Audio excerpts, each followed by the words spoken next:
तपाईले त 14 सेप्टेम्बर 2017 मा एमसीसी मा सही गर्नुभयो अनि 2020 को अगस्ततिर आएर त्यो कागजमा मैले के सही गरेको थिए भनेर एमसीसी लाई सोध्नुभयो भनेपछि यी के पढेर सही गर्दा रहेछन् भन्नुस् त। नेपाल सरकारले एमसीसी लाई सोधेको प्रश्नको 11 नम्बर कुरा मैले अघि तपाईलाई पढेर भने नेपालको सम्प्रभुता अमेरिकाको नियन्त्रणमा गयो भनेर चिठी लेख्ने यो सरकार भने यो कुनै परराष्ट्र मन्त्री सन्त्री केही अर्थ छैन। गएर अस्ति फातेमा सुमार अस्ति एक मन्त्रीको भ्रमणले चाहिँ केही अर्थ छैन किनभने अस्ति फातेमा सुमार एक्लै आएर पुरा नेपालका राजनेताहरूलाई थर्काएर गयो। अब त्यही अमेरिका गएर यो नारायण खड्का भन्नेले मेरी बिल्ली मुजी से म्याउ के गर्छ अहिले केही पनि गर्दैन। तथा संयुक्त राष्ट्रिय जनआन्दोलन मोर्चाका सह अध्यक्ष त्यसै गरी प्रवक्ता पनि हुनुहुन्छ यहाँ। सरलाई कार्यक्रममा स्वागत छ। हजुर धन्यवाद।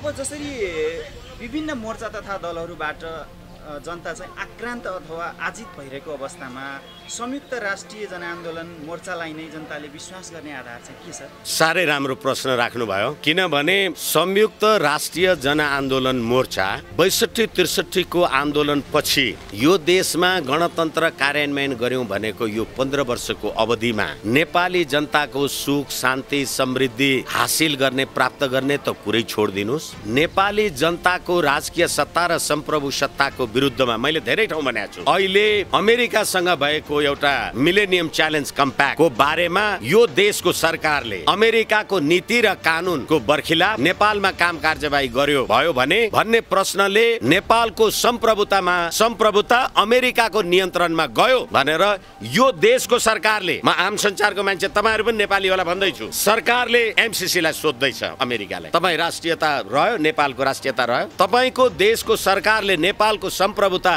अमेरिकाले भनेर निर्धारण गर्ने एउटा कुरा। अर्को कुरा हालाकि अमेरिका हामी अथवा उनीहरूले भन्दा धर्मनिरपेक्ष देश भन्छन् जहाँ बाइबल छुएर शपथ ग्रहण गरिन्छ त्यो 94% ओमकार परिवार बस्ने देशमा देशलाई धर्मनिरपेक्षको संविधान कसले भनेर लेख्नुभयो? नेपाली जनताले भने। तेस्रो कुरा अहिले भर्जिन मदर र लिभिङ टुगेदर बच्चा चाहिँ पाउनु हुने अनि आमा चाहिँ हुनुहुने बाउ चाहिँ देखाउनु नहुने भनेपछि तपाईले हाम्रो त्यो मातृस्नेह जुन भन्नुस् न देवी काली सरस्वती भनेर हाम्रो देवदेवीहरूको जे पवित्र स्थल छ चण्डमुण्डपदे देवी सर्वशत्रु विनाशिनी रूपम देहि जयम देहि यसो देहि दिशो जय भन्ने त्यस्तो नारी शक्तिलाई तपाईलाई अहिले के बनाऊ? यो राज्य व्यवस्थाले के बना? अनि नेपालको सिमाना लिपुलेक लिम्पिया धुरा र कालापानी जस्ता विषयमा प्रतिनिधि सभामा यो क्षेत्र त भारतलाई लिजमा दिए हुन्छ भन्ने यही पार्लियामेन्ट होइन भने त्यसै कारणले गर्दाखेरि अगाडिका जतिवटा मोर्चा बने होला 17,000 नेपाली जनताको हत्या गरेका मान्छेहरू 60,000 उजुरी सत्य निरूपण मेलमिलाप आएकमा छन्। ती अपराधीलाई कारबाही गर्नु पर्यो कि परेन? अनि जसले तपाईको भाइ छोरा ज्वाइँ जेठान भान्जा भान्जी भतिजी मार्यो बाँचेकाले त्यसैलाई भोट हालेर राज्य सत्तामा पठाउने अपराधीको राज्य व्यवस्था होइन यो। यसकारणले गर्दाखेरि हाम्रो संयुक्त राष्ट्रिय जनआन्दोलन मोर्चाको वाञ्छनीयता राष्ट्रियताको धरातलमा रहेको कारणले गर्दा मलाई लाग्छ नेपाली जनता यसमा असहमत हुनुपर्ने कारण नै छैन। अब जसरी यो विभिन्न मोर्चाहरूको स्थापना गरिरहँदा चाहिँ जनताको दुःखका कुरा र मिठा चिल्ला कुराहरू गरी चाहिँ जनतामाथि राजनीति त बारम्बार भइ नै रह्यो र अब ठ्याक्कै यस मोर्चाले चाहिँ के गर्छ? अब आगामी दिनमा चाहिँ कसरी आफ्ना कदमहरू चाल्दैछ? यसैले हामीले हुन त अब भन्नेलाई एक थरी साथीहरूले भन्नुहुन्छ 47 सालको संविधान भनेर। नेपाल संसारका 116 वटा राष्ट्रले शान्ति क्षेत्र भूमि मानेको नेपाल आज देश कहाँ पुग्यो? कमसे कम तपाईँ शान्ति समुन्नतिको हिसाबले काम गर्न पाउनु भयो भने अनि न देशको उन्नति प्रगति आदि इत्यादि होला। त्यो शान्ति क्षेत्र हाम्रो राष्ट्रिय अखण्डतालाई अहिले विदेशीको गुलाम विदेशीको हकमा हेर्नुहोस् त कहिले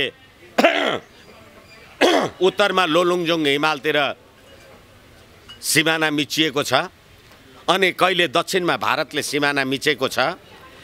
नेपाल सार्क राष्ट्रहरूको अध्यक्ष हो। अहिले एउटाको परराष्ट्र मन्त्री अमेरिका त पुग्या छ तर के भने त्यो संयुक्त राष्ट्र सार्क सदस्य राष्ट्रहरूको एउटा कर्नर मिटिङ गर्नेसम्म हिम्मत छैन किनभने अफगानिस्तान त सार्कको सदस्य हो। भारतको विरोधी भएको कारणले गर्दाखेरि गेट क्रास हुन्छ भनेर त्यो पनि गर्छ भने यी पतितहरूले राज्य व्यवस्था चलाउने हो र? ठ्याक्कै विष्णु सर यति बेला नवनियुक्त विदेश मन्त्री डाक्टर नारायण खड्का संयुक्त राष्ट्रसङ्घको महासभामा चाहिँ भाग लिनु भएको छ।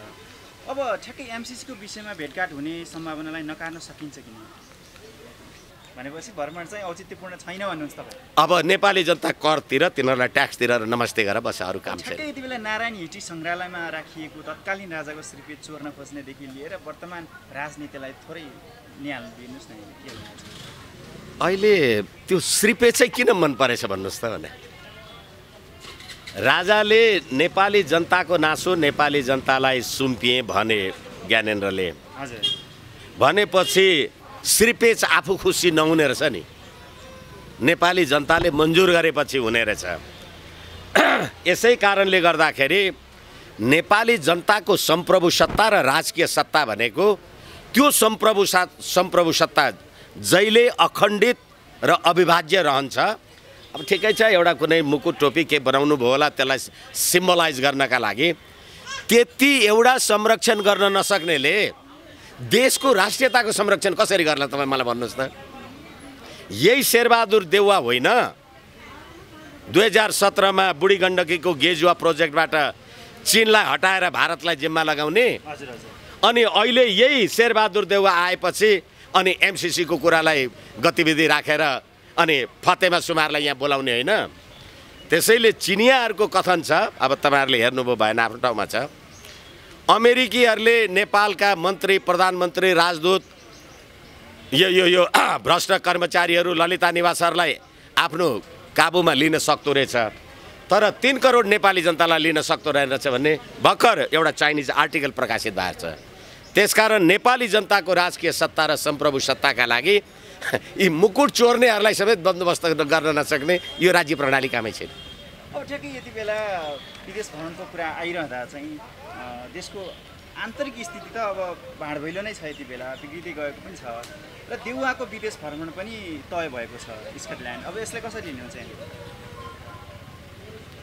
धेरै अखबारहरूमा हामी हेर्छौँ जति विदेश भ्रमण गरेको छ यसको कुनै उपयोगिता उपादेयता भएन र अहिले एमसीसी को कारणले गर्दा आईपीएस स्ट्राटेजी अन्तर्गत नेपाल परेको छ भन्ने कुरामा यो शेरबहादुर देउवा भन्ने एक शब्द बोल्नु सक्दैन।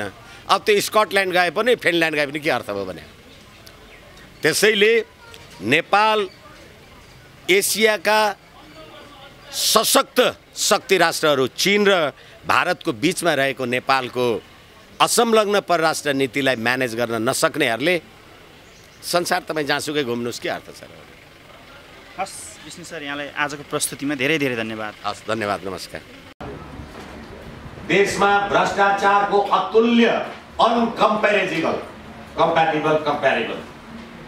देशमा भ्रष्टाचारको अतुल्य अपराधमा देशका वर्तमान भूतपूर्व मन्त्री, प्रधानमन्त्रीहरू लगायत सबै क्षेत्रका मानिसहरू संलग्न भएको कुरा ललिता निवास प्रकरण, क्यान्टोनमेन्ट प्रकरण, ट्रान्सपरेन्सी इन्टरनेसनलको प्रतिवेदन, स्विस बैंकमा नेपाली नागरिकको अर्बौंको सम्पत्तिको पर्दाफास लगायतका अनन्त भ्रष्टाचारका श्रृङ्खला जारी छन्।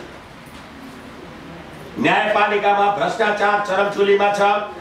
न्यायाधीशहरू राजनीतिक दलको अवधारणामा नियुक्त छन्। अदालतमा बिचौलियाको वर्चस्व छ भन्ने जस्ता प्रतिवेदनहरू, सर्वोच्चकै न्यायाधीशको प्रतिवेदन सर्वोच्चकै प्रधान न्यायाधीश समक्ष प्रस्तुत हुन्छ। प्रधान न्यायाधीश संवैधानिक इजलासमा बस्नु हुँदैन भन्छ। सरकार, जनता, यो जनता है, यो जस्ता भएछ जनता, यो परमादेशको सरकार भने हामीले, सरकार जनताले होइन अदालतको परमादेशले निर्माण गरिन्छ। यस्तो देशमा जनताको राजकीय सत्ता र सम्प्रभु सत्ताको निरन्तर धज्जी उडेको छ। एमसीसी जस्ता राष्ट्रघाती परियोजनाहरू जसले नेपालको सार्वभौमिकता अमेरिकाको नियन्त्रणमा रहेको छ भनेर सरकारले एमसीसी का मालिकहरूलाई प्रश्नोत्तर गर्दै देश अमेरिकी भौगोलिक रणनीतिमा फसेको छ। एसियाको शक्तिशाली राष्ट्र भारत र चीनका बीचको संसारका 116 राष्ट्रहरूले शान्ति क्षेत्र मानेको संसारको अद्भुत शान्तिपूर्ण भगवान बुद्धको नेपाल आज 17,000 नेपाल र नेपाली जनताका हत्याराहरूले अदालती परमादेशको आधारमा राज्य सत्तामा विराजित भएको यथार्थ। अपराधीको राजनीतिकरण र राजनीतिको अपराधीकरणको यो गणतन्त्रात्मक देश जहाँ अपराधी राज्य सत्तामा विराजित छन्, निरीह नेपाली जनता आफ्नो धर्म, संस्कृति, सभ्यता, परम्परालाई मास्ने जनताका हत्याराहरूलाई नै सलाम गर्न विवश छन्। यस्ता अनेकन अपराधीहरूको राज्य सत्ता देशको राज्य सत्ताका भोगी छन्।